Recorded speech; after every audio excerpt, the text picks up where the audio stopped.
यानंतर थेट जाऊयात, संजय राऊत बोलतायत। छत्रपती शिवाजी महाराज यांच्या सैन्यात कोणीच मुस्लिम नव्हतं असा दावा राज्याच्या एका मंत्र्यांनी केला। एक मंत्री म्हणजे कोण? राणे। कोणते राणे? नितेश। आता काय हसावं की हे काय मला कळत नाही की काय काय नग भरलेले आहेत या राज्याच्या मंत्रिमंडळामध्ये।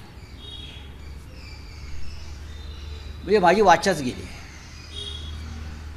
छत्रपती शिवाजी महाराज एक सहिष्णू, संयमी, शूर असे योद्धे आणि सेनापती आणि राजे होते। आणि कोणताही राजा हा जगाच्या पाठीवर कुठे एकधर्मीय राजकारण करू शकत नाही। औरंगजेबाच्या दरबारातसुद्धा हिंदू राजे होते, तसे छत्रपतींच्या सैन्यात आणि त्यांच्या सभोवती हे अनेक मुस्लिम सरदार, योद्धे आणि सैनिक होते। शिवाजी राजांचा तोफखान्याचा प्रमुख कोण होता? किंवा शिवाजी महाराजांचे अंगरक्षक कोण होते? मी नावं घेत नाही। या बखरी चाळाव्यात वाचता येत असेल तर कोणी समजून घ्यावा इतिहास आणि मग इतिहासावर बोला। इतिहास बदलण्याची ही जी काय प्रक्रिया सुरू आहे ही अत्यंत गंभीर आणि घातक आहे। छत्रपती शिवाजी महाराजांबरोबरची शिवाजी महाराजांनी त्यांच्या स्वराज्यासाठी जी पहिली लढाई केली ती औरंगजेबाबरोबर केली नाही, ती चंद्रराव मोरेबरोबर केली। हा इतिहास आहे। ह्या चंद्रराव मोऱ्यांचे काही वंशज जर मंत्रिमंडळात असतील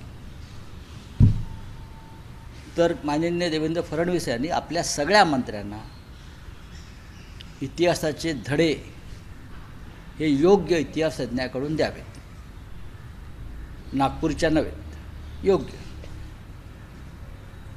छत्रपती शिवाजी महाराजांबरोबर छत्रपती संभाजीराजांबरोबर सर्वधर्मीय लोक होते, म्हणून ते राज्य निर्माण करू शकले, लक्षात घ्या। आणि छत्रपती शिवाजी महाराजांचा शत्रू हा फक्त औरंगजेब नव्हता। आदिलशाहीबरोबर लढले, निजामशाहीबरोबर लढले, पोर्तुगीजांशी लढले, ते सगळ्यांशी लढले आणि त्यांनी स्वराज्य स्थापन केलं। पण जे शाळेत गेले नाहीत, ज्यांचं वाचन संस्कृतीशी संबंध आला नाही, ज्यांना इतिहास ज्ञात नाही, ज्यांना फक्त मटणाची दुकानं दिसतात, ज्यांना या देशामध्ये पुन्हा एकदा दंगली घडवायच्या आहेत, ज्यांना हा देश पुन्हा एकदा फाळणीकडे ढकलायचा आहे, अशा लोकांची वक्तव्य आहेत। आणि प्रधानमंत्री मोदी यांना मी पत्र लिहिणार आहे आता की या लोकांना आवरा, नाहीतर तुमच्यावरती दुसरा फाळणीचा ठपका येईल मोदींवरती। जसं तुम्ही पहिल्या फाळणीचा ठपका आजही पंडित नेहरूंवर किंवा काँग्रेसवर ठेवताय, तो एक वेगळा काळ होता देशाच्या स्वातंत्र्याचा। पण आता सर्व काही नीट चाललेलं असताना, स्थिरस्थावर चाललेलं असताना या देशामध्ये पुन्हा फाळणीची बीजं रोवण्याचं काम ही मोदींची पिलावळ करते आहे आणि नरेंद्र मोदी यांच्यावर इतिहासात तो ठपका येईल। नाही आपला का दुसरा मुद्दा असा आहे की ज्या पद्धतीनं काल राणीजी मल्हार मटन, झटका मटन असं नाही, मला कोणाचं नाव घ्यायचं आहे? जेजुरी ट्रस्टनी त्याच्यावरती आक्षेप घेतलेला आहे। तुम्ही देवांना बदनाम करण्याचं का काम करताय, वापर का करताय? बघा, मुळात असं आहे की धनगर समाज हा त्यांची जी बकरी मेंढी आहे त्यांच्याकडे एक देवाचं स्थान आहे।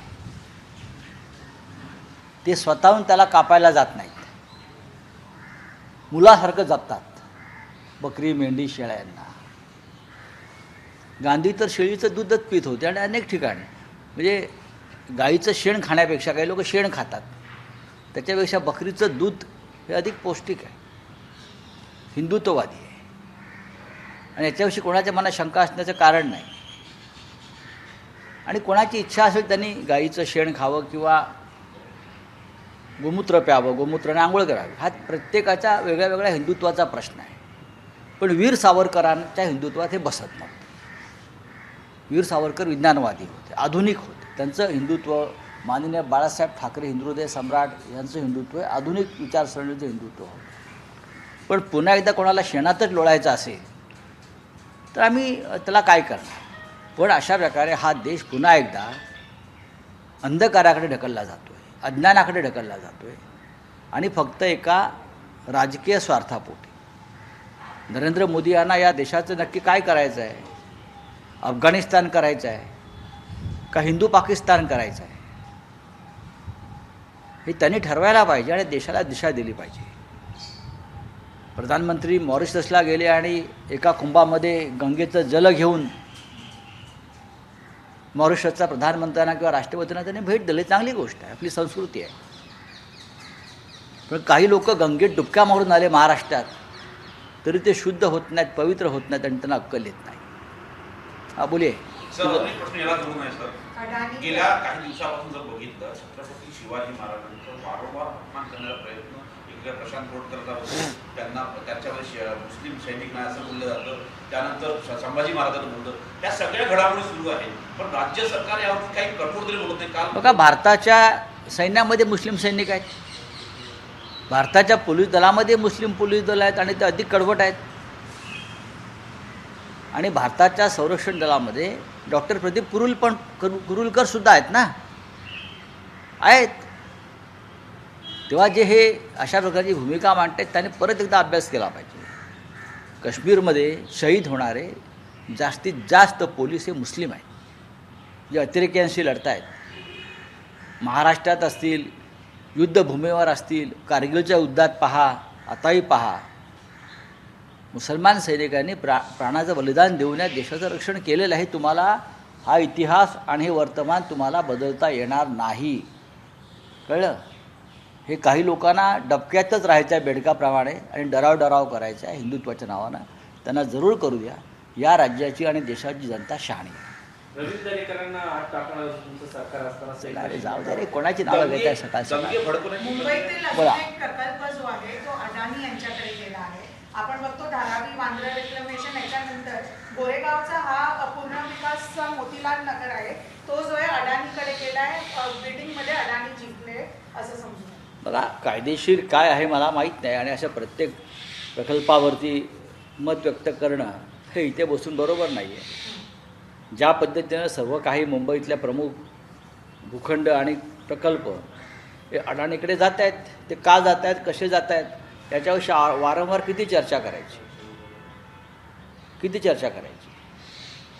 सर, एक प्रश्न आहे की साधारणतः जर बघितलं, राज्याची ज्या पद्धतीची प्रोग्रामाची प्रतिमा आहे तो भेदण्याचा प्रयत्न गेल्या काही दिवसांपासून होतो. काय वाटतंय की मुस्लिम विरुद्ध हिंदू अशी दंगली घडवून आणण्याचा कट आहे का? 100% पुन्हा एकदा या देशामध्ये मुस्लिम आणि हिंदू अशा दंगली घडवायच्या विविध कारणानं. आता भारत आणि इंग्लंडची मॅच, न्यूझीलंडची मॅच झाली दुबईला. इथे काही लोकांनी विजय मेळावे रात्री काढले आणि विशिष्ट भागात जाऊन दंगल केली, वाद्य वाजवली, घोषणा दिल्या, पाकिस्तान मुर्दाबाद. सामना भारत आणि न्यूझीलंडचा आहे. विजय जल्लोष आपण आपापल्या पद्धतीनं साजरा करतो, पण त्यालाही धार्मिक रंगत देण्याचा प्रयत्न काही लोकांनी केला. हे विशिष्ट राजकीय विचारसरणीचे हे लोक आहेत सर्वत्र. हे आणि मला एकच म्हणायचं आहे, भारत जिंकला त्याचा उत्सव साजरा करा. कोण हरलाय त्यापेक्षा आम्ही जिंकलो, त्यासाठी तुम्हाला मशिदीसमोर जाऊन वाद्य वाजवणं, दंगली घडवणं, मुसलमानांना शिव्या देणं, या गोष्टी करण्याची गरज काय? पण हे एका विशिष्ट हेतूनं केलं जातं आहे की काही करून दंगली भडकावायला पाहिजे. आणि पुढली जी निवडणूक आहे त्याला कोणता अजेंडा नसल्यामुळे 4 वर्ष दंगलीचा धूर काढत राहून पुढल्या निवडणुकांना, मग बिहारची निवडणूक असेल, उत्तर प्रदेशची निवडणूक असेल, त्यांना सामोरं जायचं, हे एकंदरीत धोरण आहे. नितेश राणे यालाच लक्षात घेऊन नितेश राणे मुद्दामून असं वक्तव्य करतात. मी बघा, जो तो आपल्या बुद्धीनुसार आणि त्याला दिलेल्या प्रेरणेनुसार काम करतो.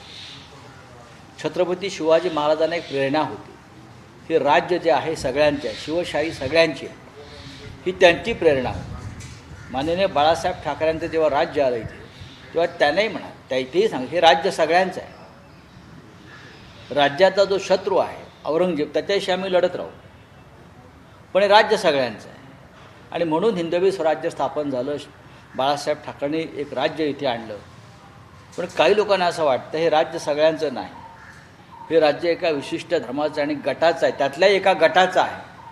तर ते मला असं वाटतं की इथे टोळीयुद्ध सुरू करतील. जसं काही आफ्रिकन देशामध्ये अनेक टोळ्यांचे आपापसात युद्ध सुरू असतात, ती त्यांना ही युद्ध टोळीयुद्धानं ही राज्य खतम करायचं आहे, देश खतम करायचा आहे. आणि नंतर नरेंद्र मोदी, अमित शाह यांना या देशातून भविष्यामध्ये काय मिळवायचं आहे किंवा काय घडवायचं आहे ते अजूनही कळत नाही. अशानं त्यांनाही या देशात राज्य करता येणार नाही, लक्षात घ्या. चला, सर अजून एक प्रश्न असा आहे. यांनी असं म्हटलंय की क्या हिंदी में कुछ है क्या? सर एक प्रश्न असा अजून होता. एक प्रश्न महत्वाचा आहे. तर बीडमध्ये असा प्रश्न आहे नहीं आंसू दो. हे जे हिंदी में कुछ है? बोलिए, अलग से नहीं, बोलिए मुझे. 12 कोटी रुपये खर्च झाला माझा स्वतःचा. प्रकाश सोळंके म्हणतात. नहीं ठीक भाजपचे आमदार है, आहेत. जाओ दो. हिंदी में क्या है? देवेंद्र फडणवीस ने कहा है कि जो जितने यूनिवर्सिटी ऑफ प्लेसेस हैं लाउड स्पीकर की आवाज़ को लिमिटेड उसमें करने के लिए बोला है उन्होंने. अभी अगर इस तरह से नहीं हुआ तो एक्शन लिया जाएगा. मुख्यमंत्री देवेंद्र फडणवीस जी ने गलत क्या कहा है?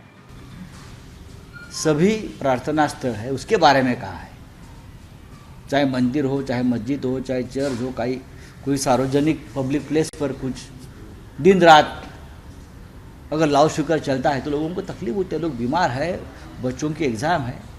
और ये हाईकोर्ट का निर्देश है, ये हाईकोर्ट का निर्देश है. अगर हाईकोर्ट का निर्देश का पालन सरकार कर रही है तो उसमें उसके ऊपर कोई क्रिटिसाइज़ करने की ज़रूरत नहीं है. सभी ने अपने नियम और कानून का पालन करना चाहिए, चाहे हिंदू हो, चाहे मुसलमान हो, चाहे क्रिश्चियन हो. कोई गलत बात नहीं उसमें. महाराष्ट्र मिनिस्टर नितेश राणे का कहना है कि जो मल्हार सर्टिफिकेट की बात है वो ठीक है, झटका मटन शॉप को हमें बढ़ावा देना चाहिए, ये हिंदुओं के लिए ठीक है. देखिए, ये कोई हिंदुओं की बात नहीं है और ना ही ये कोई पॉलिटिकल बात, ये मूर्खता की बात है. महाराष्ट्र में जो हमारे जो मल्हार यानी हमारे यहाँ जो धनगर समाज है, उनके जो नेता है मल्हार राव होलकर, उनके समाज के लोगों ने इसको विरोध किया है. आप हिंदू और मुसलमानों का जो बंटवारा कर रहे हो अपने स्वार्थ के लिए, उससे एक दिन देश का बंटवारा हो जाएगा.